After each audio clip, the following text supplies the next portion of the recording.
Has ministry life left your marriage feeling distant or disconnected? Seasons of distance don't have to define your future. Today, I want to encourage you that God can heal. Oh yes, God can heal what has been broken and help you build a marriage that's even stronger and closer than before. I'm Joan, a certified marriage counselor and family therapist, helping Christian couples in ministry to rekindle love, passion, intimacy, and connection. In this video, I'll show you how to move from past hurts into a future of deeper connection and unity. Step 1. How to forgive and reconnect after seasons of distance. You see, distance, whether it is physical or emotional, can create silent wounds. It creates silent wounds, but healing is possible. Healing is possible. Sometimes ministry life creates gaps between spouses, whether because of travels, exhaustion, unspoken hurts, and all those type of things. But you see, forgiveness, and I emphasize, forgiveness is the only bridge back to closeness. Forgiveness is the only bridge back to closeness.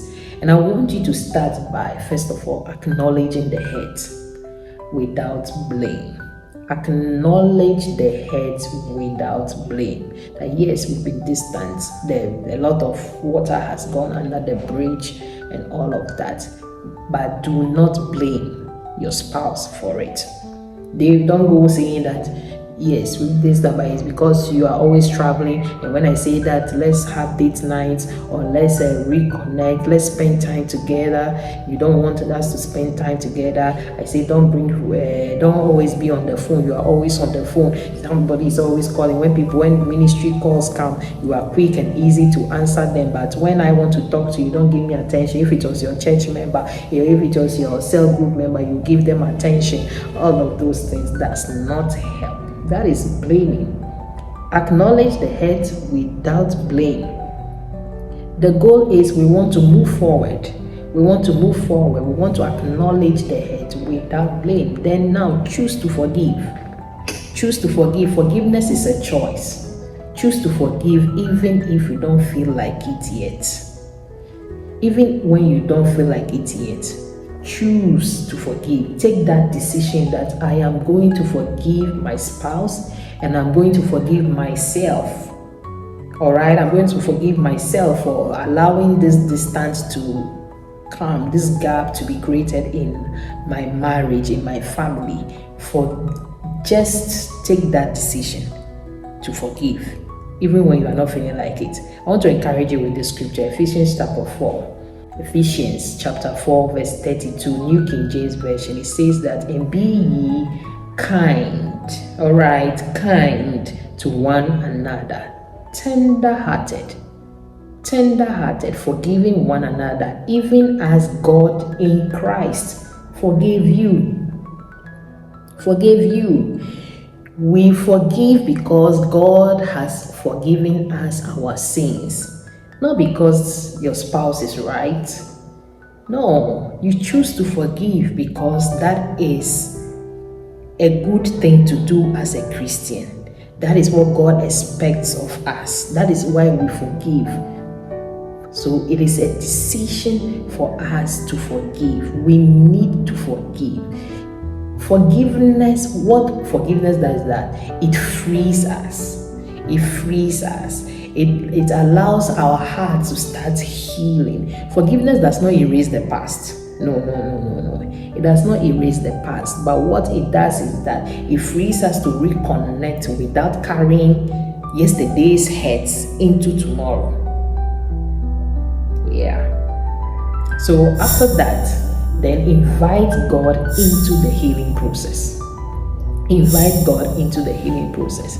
Ask God to come in to help you to heal your broken heart. It is very important.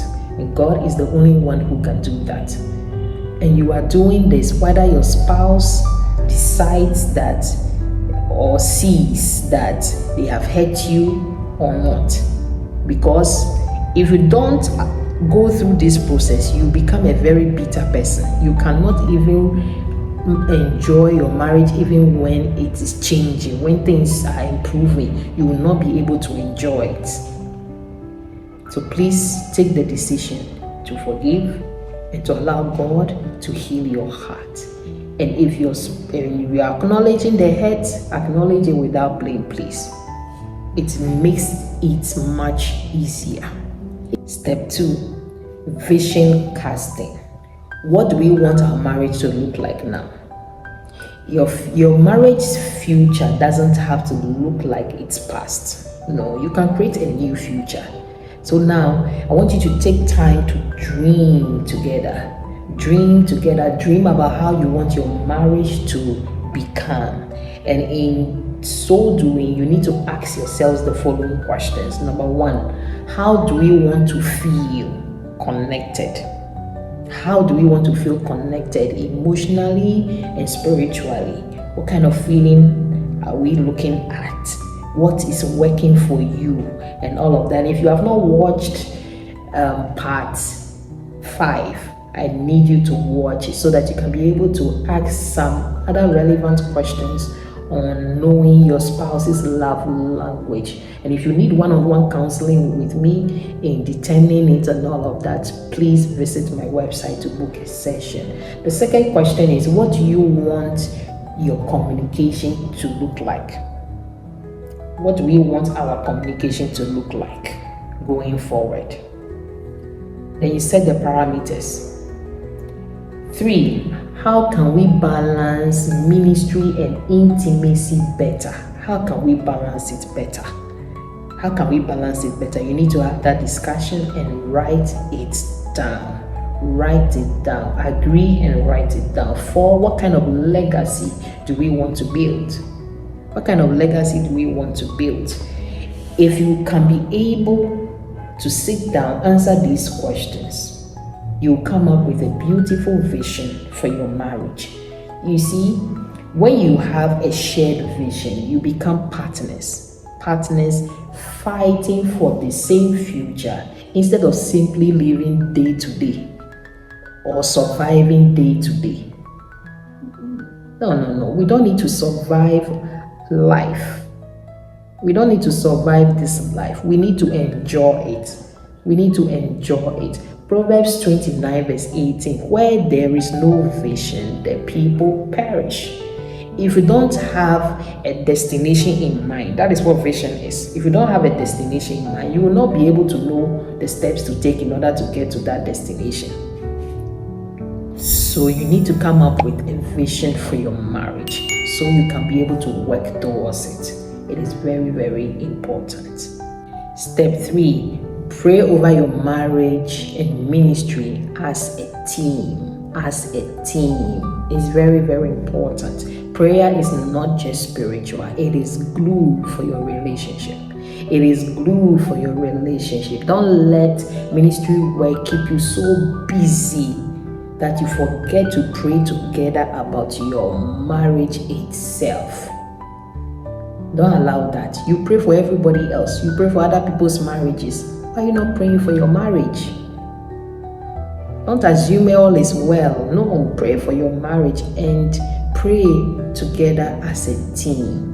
Prayer as a team, you see, invites God to heal. Invites God to heal past wounds. It aligns our hearts and dreams. It helps us to go in the same direction. It forges unity. I told you earlier, it is the glue for your relationship. It's the glue.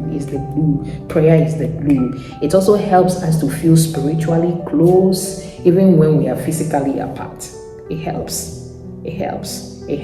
Prayer also gives us strength to face the demands of ministry as one united force.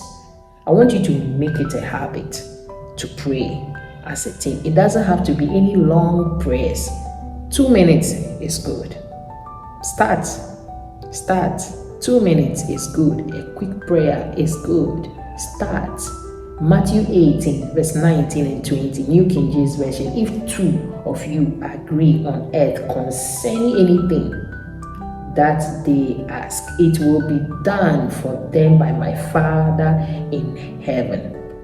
For where 2 or 3 are gathered together in my name, I am there in the midst of them.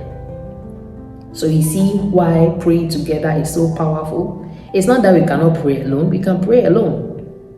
We should pray for our marriages individually, but let's make time to come together to pray for our marriage as a team. There's power in it. I want you to think about this. Reflect on the following 3 questions that I want to ask you. Number 1, are there past hurts from seasons of distance that you haven't yet addressed? It's important to address them softly, calmly, without shifting blame. 2, which one part of your marriage vision could you start working on this week? And 3, could you pray together tonight for your marriage? Just for your marriage, not ministry or anything else. Just for your marriage. I want you to try that. Try that. It doesn't have to be any long prayer like I said earlier. It can be short and quick. Try it. Joel 2:25. So I will, God telling you, I will restore to you the years that the swarming locust has eaten. I will restore. God is a restorer. God is a restorer. I've said it over and over again. God is a restorer. It doesn't matter the many years ministry has drained your closeness. It doesn't matter. God is able to restore. He's able to restore the intimacy. He's able to restore the joy. He's able to restore the deeper bond that you used to have, or that you used to dream of, that you are looking forward to. God is able to make it happen. Your best days together can still be ahead of you. Can still be ahead of you if you choose to follow these steps. Can still be ahead of you. If this video encouraged you, I want you to get my book, The Conflict-Free Communication Blueprint for Couples in Ministry. It is a book that is going to help you and give you practical tools, take you deeper, help you to rebuild your connection and intimacy as a couple. And if you want a private session with me, please visit my website, joanbright.com, in order to book a one-on-one counseling with me. Let's keep building marriages that thrive both in love and in purpose. Let's pray. Dear Father, I pray for every couple watching this video. Heal the wounds, Lord. Heal the wounds caused by distance. Restore the connection. Restore the love, Lord. And give them a vision of a beautiful future together in the mighty name of Jesus. And Lord, let their marriage shine as a testimony of your faithfulness. In Jesus' name, I pray with thanksgiving. Amen and amen. That was part 6 of Lonely Behind the Pulpit. In the final part 7, we will discover how praying together bridges the gap between ministry and marriage. We are going to take it deeper. I'd love to see you there.